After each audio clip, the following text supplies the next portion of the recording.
Hi friends, అందరు ఎలా ఉన్నారు? అందరు బాగుండాలి, అందులో నేను ఉండాలి అమ్మవారి దయ వల్ల. ఇవాళ ముచ్చట ఏంటిదంటే చిన్న పొడుపు కథ ఫ్రెండ్స్. ఒక అమ్మ బిడ్డ గురించి. అమ్మేమో గర్భవతి, బిడ్డడేమో చిన్న బాబు. ఒక మహాసముద్రాన్ని దాటాలి ఫ్రెండ్స్. దాటి వెళ్ళాలి. నడుస్తూ నడుస్తూ నడుస్తూ నడుస్తూ వస్తాండ్రు. వచ్చి వచ్చి వచ్చి సముద్రం దగ్గర ఆగుతారు. ఇంకో దారి నుండి ఇద్దరు మునులు వస్తారు మిత్రమా. మునులు అంటే మహా పెద్ద మునులు. వాళ్ళు ఆడవాళ్ళని తాకరాదు, అస్సలే తాకితే అపచారం అన్నట్టు. ఎంతో పాపం, ఎంతో నేరం మూట కట్టుకొని ఉంటారు ఫ్రెండ్స్. అయితే వాళ్ళు ఏం చేస్తారనంటే, ఇక వచ్చిండ్రు. ఇది బాటసారులేనే, వీళ్ళు దాటాలి కదా ఈ సముద్రాన్ని.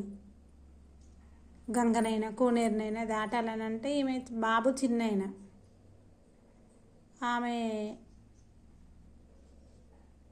గర్భవతి. ఎట్లా అని చెరొక్కరిని ఎత్తుకుంటారు మిత్రం. చెరొక్కరిని ఎత్తుకొని మెల్లగా మెల్లగా మెల్లగా సముద్రాన్ని దాటుతారు. దాటిన తర్వాత ఈ బాబుని దించుతారు. అప్పుడు ఆ అమ్మని కూడా దించుతారు. గర్భవతి గర్భగుడిలో దేవతతో సమానం గర్భవతిని దాటిస్తే ఫ్రెండ్స్. అయితే దించిన తర్వాత పక్కకున్న ముని అని అంటాడు కదా, అయ్యో మిత్రమా, మనం ఆడవారిని కూడా అసలు తాకరాదు. మీరు ఆమెను మహాసముద్రాన్ని దాటించారు చేతుల మీద ఎత్తుకొని, అది అపచారం కాదా అని అడుగుతాడు. అడిగితే, సరే మిత్రమా, అది అపచారమే. ఆమె గర్భగుడిలో దేవతతో సమానం, మన తల్లితో సమానం, ఆమె గర్భవతి. అందుకే ఆమెను దాటించిన. కానీ నీ మనసుతోటి చూస్తాను చూడు, ఇప్పుడు నువ్వు నీ మనసులో కల్ముషం పెట్టుకున్నావు చూడు. ఇప్పుడు నువ్వు నీ మనసుకు అపచారం, నువ్వు మొత్తం అపచారమే చేస్తాను, నీ మనసుతోటి మోస్తాను నువ్వు, అది చెడు అని. నేను అప్పుడే వదిలేసిన దాన్ని అని అంటాడు మిత్రం.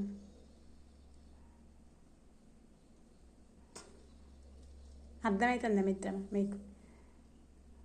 తను ఎప్పుడు ఎత్తుకున్నాడో ఆమెను అక్రంగా ఆలోచిస్తాండి. పక్కకున్న మునైనా చూడు, పోటీకి వచ్చేసరికి ముని లేదు, దేవుడు లేడు, మనుషులు లేరు, ఎవరు లేరు. ఆ క్షణంలో దేవుడిని ఎత్తుకున్నా, సీతాదేవిని ఎత్తుకున్నా అట్లనే అంటారు మిత్రమా. అవి అట్లుంటుంది. వక్ర బుద్ధితోటి చూసే వాళ్ళకి ఎవరికైనా ఘోరంగా కనబడుతుంది. ఇప్పుడు మనము ఎక్కడెక్కడ నుండో, ఇప్పుడు పిల్లలైనా, కాలేజీ పిల్లలైనా, ఎవరైనా, స్కూల్ ఫ్రెండ్స్, కాలేజీ ఫ్రెండ్స్, మంచిగా ఉన్నంతసేపు మంచిగా తినుకుంటూ ఉంటారు. మంచిగా లేని రోజు కొంచెం అటు ఇటు వస్తే అద్దండి అని అంటారు.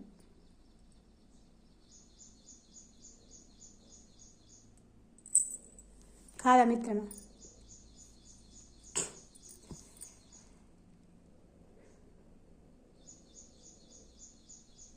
మన తప్పు కాదట, మన బిడ్డ చెడ్డది కాదట. అదే మంది పిల్లలు చేస్తే మనం దాన్ని ఏలెత్తి చూపుతాం, మన పిల్లలు చేస్తే ఏలెత్తి చూపుతాం మిత్రమా, చూపం. తప్పు కాదు మిత్రమా. ఇంకొకటి, మన పిల్లగాడు చెడు వ్యసనాలకు అలవాటు పడ్డా మనం ఏం అనలేము, అన్న ఎవరికి చెప్పము. అదే వేరే పిల్లగాళ్ళు బయట ఎప్పుడైనా దోస్తులతో కూడా బయట ఎప్పుడైనా తాగచ్చి సొల్లు కూడా బిల్లు కూడా అయితే, చూడు అమ్మల్ని నలుగురం కూర్చున్న కాడ ఒకవాడు తాగోతాయిండు. మరి నీ కొడుకుని అనేటప్పుడు నీకు బాధ అనిపిస్తే, వాళ్ళ కొడుకుని అనేటప్పుడు వాళ్ళకి బాధ అనిపించదా? ఒక ఏళ్ళు బట్టి నువ్వు వాళ్ళని చూపినప్పుడు మిగతా 3 ఏళ్ళు నీకు చూపుతానే అర్థమవుతలేదా? అవుతుందా? అవుతలేదా?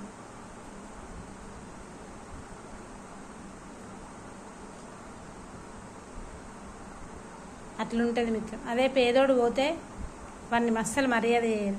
అదే ఉన్నోడు పోతే పేదోడైనా ఉన్నోనికి తమసబో మందో తెచ్చిపోతారు.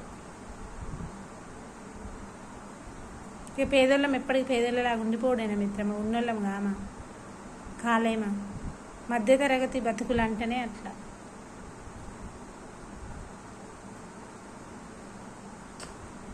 పుడితే ఉన్నోని ఇంట్లోనన్నా పుట్టాలి, లేకుంటే గంజికి గతిలో బుచ్చగాని ఇంట్లోనన్నా అడుక్కోనన్నా బ్రతకచ్చు. అటు ఇటు కానీ బతుకులు పుడితే ఇదేమన్నా బతుకుల తీరు. 30 ఏళ్ళకే ముసలోళ్ళం అవుతాను, ఏ పని చేతనైతలేదు ఇప్పుడు తినే మందు తినడం వల్ల.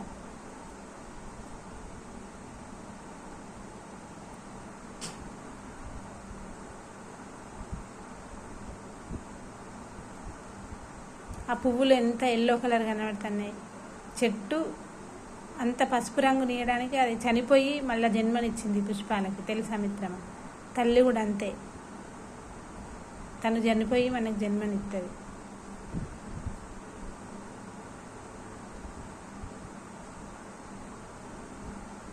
తల్లిని ఎవరు ఏమనకండి, ఉన్నప్పుడు విలువ తెలియదు. లేని రోజే వస్తువైనా మనిషి అయినా ఏదైనా లేని రోజే విలువ తెలుస్తుంది మిత్రమా. అమ్మనైతే అందరు బాగా చూసుకోండి. అనాథ ఆశ్రమాలు అమ్మ నాన్నలను అస్సలు వదిలేయకండి. కష్టము సుఖము, మీరు గంజి తాగితే అలా గంజి పోయండి, మీరు గడక తింటే అలా గడక పెట్టండి, మీరు మంచినీళ్ళు తాగితే వాళ్ళకి మంచినీళ్ళు పోయండి. కానీ ఆశ్రమాలను అయితే వదిలేయకండి.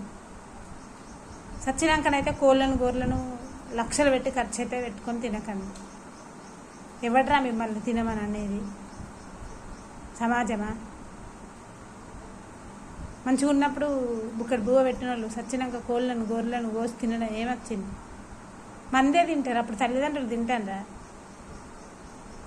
ఒక్కసారి తల్లి తండ్రి తిన్నది ఎక్కడైనా చూపెట్టండి. వచ్చి తింటుందా? తండ్రి వచ్చి తింటాడా? సావకు ముందు మంచినీళ్ళు కూడా పోతలేదు. సచ్చిలంకి ఆర్భాటం ఎందుకు? పడేసి అప్పుడే కూకుంటే కాదా? ఈ జనాల కోసం, ఈ బోధు కోసం చేయడం. మనం ఉన్నప్పుడు మంచిగా చూసుకుంటే అప్పుడు చేత కాదు ఎవరికి.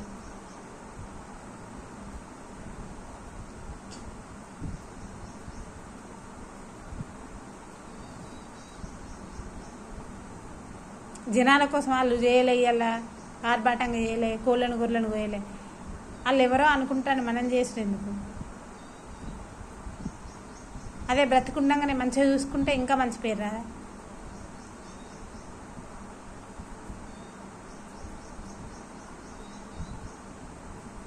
అమ్మ అమ్మే, నాన్న నాన్నే, అన్న అన్నే, తమ్ముడు తమ్ముడే, అక్క అక్కే, చెల్లె చెల్లె.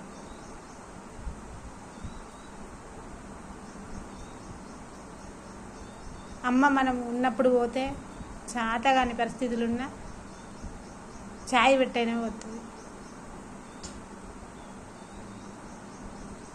ఒకరోజు ఉండు బిడ్డ అంటే ఉప్పో పప్పో కడుతుంది. ఇప్పుడు అమ్మ నాన్న లేని ఇల్లు గుడి లేని పక్షి లాంటిది.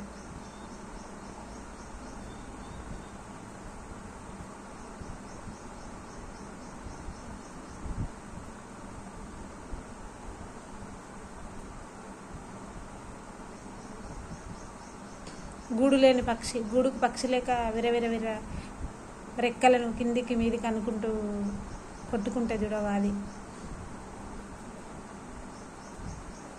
కానీ మంచి భర్త ఉన్న ఆడపిల్లకి, మంచి అత్తమామున్న ఆడపిల్లకి ఏ బాధ ఉండదు. అదే మంచి అమ్మా నాన్న లేక, మంచి అత్తమామ లేక, ఒంటరిగా అన్నదమ్ములు విలువక ఉన్న ఆడపిల్లకి చాలా బాధ ఉంటుంది. గుర్తుంచుకోండి ఎవరైనా. అమ్మాయిని అస్సలు బాధ పెట్టకండి. అక్క ఇళ్ళని పిలవండి, ఇంటికి తీసుకుపోండి. రాఖీ పండగ వస్తుంది మిత్రమా.